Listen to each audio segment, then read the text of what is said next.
What's up, Daily Warrior peeps? I had an insight. So, I'm reading, if you paid attention to some of the future episodes, I'm reading Dan Martell's book, Buy Back Your Time. Now, I normally get through a book like every other day. Only reason I have not finished Dan Martell's book is because I'm reading about 6 or 7 other books at the same time, including 2 fiction series, the Fourth Wing series that my wife is obsessed with, that these are not small. Now I'm on book 2 and she can't wait for me to finish it to talk about Iron Flame. And then the House of Salt and Sorrow series, I just finished book 2, which is also like this long. So apologies to Dan Martell. But I'm thinking about it, and I had an epiphany. So Dan Martell says, you divide your income by your hour, how many hours of work you year. That's your per hour rate. And you divide that by 4, and that's your buyback rate at which you can spend to buy back your time, because he wants you to have a 4x return on buying back your time.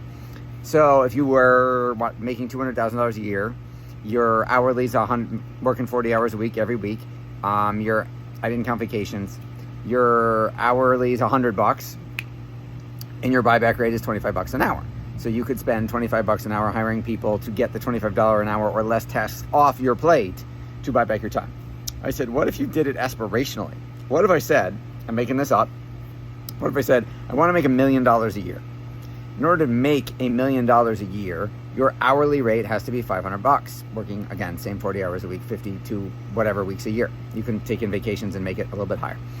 And then I said, so your buyback rate, according to Dan, $500 divided by 4 would be $125 an hour. So could you, on purpose, say, I'm willing to spend $125 an hour to get every task that isn't $125 an hour or more task off my plate, and thus free up your time to justify $500 an hour and getting your $1 million a year. So I'm going to work on that. I started thinking strategically about that, and I said, well, wait a second. If I am able to spend $125 an hour, what are the things on my calendar that I could pay to outsource because I've got a $125 an hour budget? And you could probably pay to outsource a whole heck of a lot. Like, I thought all of my fact-finding meetings, right? I could hire a sales, a fact-find appointment, commissioned appointment setter, or even pay them hourly and have them do the qualification meetings to make sure that the people who eventually got onto my calendar were qualified.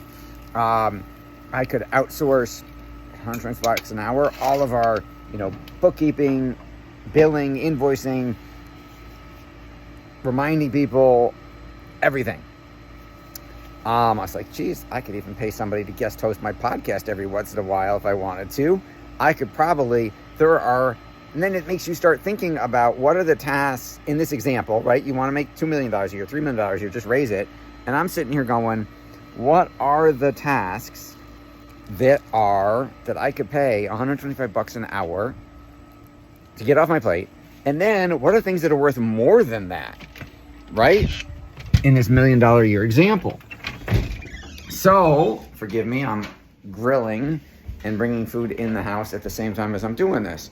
And I am sitting there thinking, what is on my plate that's more valuable than $125 an hour?